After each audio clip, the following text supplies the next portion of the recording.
ദേവസ്വം ബോർഡിൻ്റെ അക്കൗണ്ടുകൾ എന്ന് പറയുമ്പോൾ നമ്മുടെ ക്ഷേത്രത്തിലെ വരുമാനം, അതുപോലെ തന്നെ നമ്മുടെ വസ്തുക്കളിലെ ആദായം, ഇതെല്ലാം സ്വരൂപിക്കുന്നതാണ്.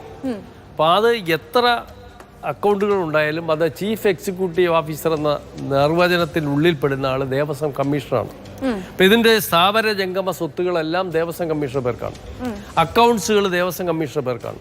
അപ്പോൾ അതിൻ്റെ ഓപ്പറേഷൻ നടത്തുന്നത് അഥവാ ട്രഷറി ഓഫീസർ മാത്രമാണ് ദേവസ്വം അക്കൗണ്ട്സ് ഓഫീസർ.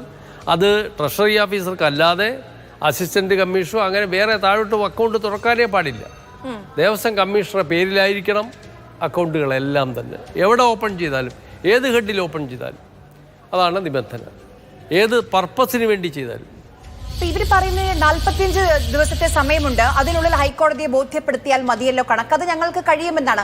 ഒരു പക്ഷേ അവർ ആലോചിക്കുന്നത് അല്ലെങ്കിൽ ഉദ്ദേശിക്കുന്നത് ഈ സമയത്തിനുള്ളിൽ സ്പോൺസർമാരുടെ കയ്യിൽ നിന്ന് പണം ശേഖരിക്കുന്നു, അത് ദേവസ്വം ബോർഡിന്റെ അക്കൗണ്ടിലേക്ക് തിരികെ എത്തിക്കുന്നു, അപ്പോൾ ഞങ്ങൾ ദേവസ്വം ഫണ്ട് ഈ സംഗമത്തിനായി ചെലവഴിച്ചില്ല എന്ന് കോടതിയെ ബോധ്യപ്പെടുത്താൻ കഴിയും. ഇതൊരു താൽക്കാലിക ക്രമീകരണമാണ്. അങ്ങനെ ചെയ്യാൻ കഴിയുമോ? സത്യവാങ്മൂലത്തിലെ വ്യവസ്ഥയ്ക്ക് വിരുദ്ധാണത്. സത്യവാങ്മൂലത്തിൽ കൊടുത്തിട്ടുള്ളത് ദേവസ്വം ഫണ്ട് ഉപയോഗിക്കുന്നില്ല എന്ന് തന്നെയാണ്. അപ്പോൾ ദേവസ്വം ഫണ്ട് എന്ന് പറഞ്ഞാൽ ആ നിർവചനത്തിലിറങ്ങുന്ന ഒരു ഫണ്ടും ഉപയോഗിക്കാൻ പാടില്ലെന്നാണ്. അല്ലെങ്കിൽ നേരത്തെ കൂട്ടി ഇത് അഡ്വാൻസ് ആയിട്ട് എടുക്കണം, അങ്ങനെ എഴുതി കൊടുക്കണമായിരുന്നു. ഫസ്റ്റ് ഞങ്ങൾ അഡ്വാൻസ് എടുക്കും, പിന്നീട് ഞങ്ങൾ റിക്കൂപ്പ് ചെയ്യും എന്ന് അവർ എഴുതി കൊടുക്കണമായിരുന്നു. അത് കോടതി സമ്മതിക്കണമായിരുന്നു. അപ്പോൾ കോടതി ഇവർ എഴുതി കൊടുത്ത സത്യവാങ്മൂലം സ്വീകരിച്ചുകൊണ്ടാണ് പണം എടുക്കരുത്. ഇനി സ്പോൺസർഷിപ്പിൽ കിട്ടിയ പണം തന്നെ അതിൻ്റെ ചെലവുകളും വരവുകളും സംബന്ധിച്ചുള്ള കണക്കുകൾ ഇത് തീർന്ന ഉടനെ ആഡിറ്റ് നടത്തി കോടതിയിൽ പ്രൊഡ്യൂസ് ചെയ്യണമെന്ന് പറഞ്ഞിട്ടുണ്ട്, കർശനമായി പറഞ്ഞിട്ടുണ്ട്. ശരി, വളരെ കൃത്യമാണ് കാര്യങ്ങൾ.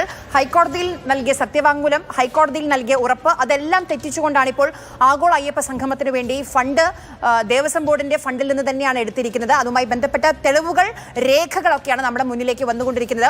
എന്തായാലും ദേവസ്വം ബോർഡിന്റെ പ്രതിനിധിയെ നമ്മൾ ഈ സമയത്ത് ഫോണിൽ അതിഥിയായി വിളിച്ചിരുന്നു, കാര്യങ്ങൾ ചോദിക്കാൻ, മനസ്സിലാക്കാൻ. എന്തായാലും അദ്ദേഹം ഇപ്പോൾ സംസാരിക്കാൻ, പ്രതികരിക്കാൻ തയ്യാറായിട്ടില്ല. നാളെ വിശദമായൊരു വാർത്താ സമ്മേളനമൊക്കെ ദേവസ്വം ബോർഡ് വിളിക്കുമെന്ന് പറയുന്നുണ്ട്. അതിൽ കാര്യങ്ങളിൽ കുറച്ചുകൂടി വ്യക്തത വരുമെന്ന് നമ്മൾ പ്രതീക്ഷിക്കുകയാണ്. വളരെയധികം നന്ദി ശ്രീ രാധാകൃഷ്ണൻ നമുക്കൊപ്പം ചേർന്ന്.